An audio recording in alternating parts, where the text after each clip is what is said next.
इस वीडियो में जिस ड्रग का रिव्यू करने वाले हैं, स्टेरिस हेल्थ केयर फार्मास्यूटिकल्स की ये प्रोडक्ट है रूस्ट्रिन 20 टैबलेट्स हैं। और इसके अंदर जो एक्टिव ड्रग आती है उसका नाम है रोजुवा स्टेटिन। ये ड्रग स्टेटिन क्लास से बिलोंग करती है। ज़्यादातर उन लोगों को ये मेडिसिन प्रेस्क्राइब होती है जो मोटापे का शिकार हैं, ख़ास तौर पे जिनका कोलेस्ट्रॉल लेवल बहुत ज़्यादा बढ़ गया हो। इतना ज़्यादा बढ़ जाता है कभी कभी कि फिर ब्लड प्रेशर होने लग जाता है, दिल के ऊपर बड़ा दबाव आना शुरू हो जाता है और बड़ी मुख्तलिफ तरह के मसले मसाइल से इंसान को गुजरना पड़ता है। इसकी जो डोज है 20 मिलीग्राम्स के अलावा 10 मिलीग्राम्स में भी आती है, 5 मिलीग्राम्स में भी आती है और 40 मिलीग्राम में भी ये मेडिसिन अवेलेबल है। ज़्यादातर आप इसकी टैबलेट्स को इस हालत में देख सकते हो या इस हालत में देख सकते हो, कुछ इस तरह की ये टैबलेट्स मार्केट में मिलती हैं। और दरअसल ये आखिर करती क्या है, ये बड़ा ज़रूरी है। जैसे मैंने बताया कि कोलेस्ट्रॉल को कंट्रोल करती हैं। तो देखिए कोलेस्ट्रॉल जो है ना, ये हमारी बॉडी का एक बहुत इंपॉर्टेंट लिपिड होता है और ज़ाहिर सी बात है इसकी एक सिंथेसिस होती है हमारी बॉडी में। तो ये जो मेडिसिन हैं, ये कोलेस्ट्रॉल की सिंथेसिस को ब्लॉक कर देते हैं, इनहिबिट कर देते हैं, ताकि कोलेस्ट्रॉल बने ही नहीं। तो जब कोलेस्ट्रॉल नहीं बनेगा तो हमारी बॉडी का जो कोलेस्ट्रॉल है वो कंट्रोल में रहेगा और ज़रूरत से ज़्यादा नहीं बढ़ेगा।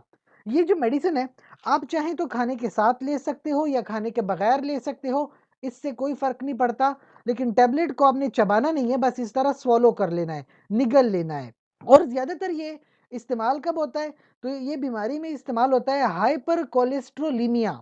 इस बात को ज़रा समझिएगा, जो कोलेस्ट्रॉल होता है ना, ये हमारी बॉडी का लिपिड है, लेकिन कभी-कभी ये ब्लड के अंदर बहुत ज़्यादा बढ़ जाता है। और ब्लड के अंदर कोलेस्ट्रॉल का बढ़ जाना कोई अच्छी बात नहीं होती। वो क्या करते हैं कि ब्लड वेसल्स को ब्लॉक करना शुरू कर देता है। फिर जो एंड के ऊपर ऑर्गन है ना, वो ऑर्गन डैमेज हो सकता है।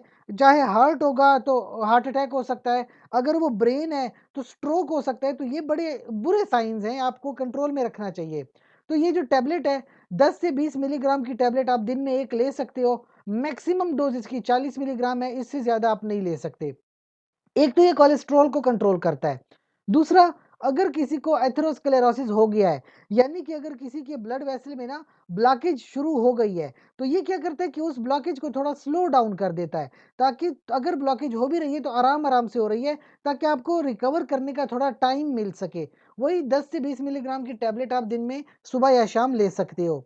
साथ-साथ अगर एशियन पॉपुलेशन है, इंडिया, पाकिस्तान, चाइना इस तरह के लोग हैं, तो देखिए स्टार्टिंग की जो डोज़ है वो 5 मिलीग्राम की डोज़ से शुरू करते हैं, डायरेक्टली हाई डोज़ पर नहीं जाते और डोज़ को 20 मिलीग्राम्स तक बढ़ा सकते हैं 1 दिन के लिए, इससे ज़्यादा नहीं बढ़ाते हैं। चंद एक बातें पता होनी चाहिए कि अगर किसी को एलर्जी हो इस मेडिसिन से, तो वो इस मेडिसिन का इस्तेमाल ना करे। अगर किसी को लिवर का प्रॉब्लम है, तब भी वो इस मेडिसिन का इस्तेमाल ना करे। बाकी जो ये लोग मेडिसिन इस्तेमाल करते हैं, उनकी कुछ शिकायतें कि मायाल्जिया होता है, उनको थकावट सी महसूस होती है, हड्डियों में दर्द होता है, कभी-कभी कॉन्स्टिपेशन हो जाती है। मेडिसिन के कुछ साइड इफ़ेक्ट्स हैं, लेकिन अगर आपको लगता है कि ये साइड इफ़ेक्ट्स आप में बढ़ रहे हैं और आपसे मज़ीद बर्दाश्त नहीं हो रहा, तो आप फ़ौरी तौर पर अपने डॉक्टर से मशवरा कीजिए। साथ ही साथ मैं आपको बताता चलूँ, प्रेगनेंसी में कभी भी कोई मेडिसिन खुद से इस्तेमाल नहीं करते, बल्कि गायनेकोलॉजिस्ट से मशवरा लाज़मी करते हैं। इसके अलावा अगर आपका हमसे कोई सवाल है, तो कमेंट सेक्शन में पूछिए। जाते-जाते चैनल को लाइक करें, कमेंट करें, शेयर करें, सब्सक्राइब करें। शुक्रिया।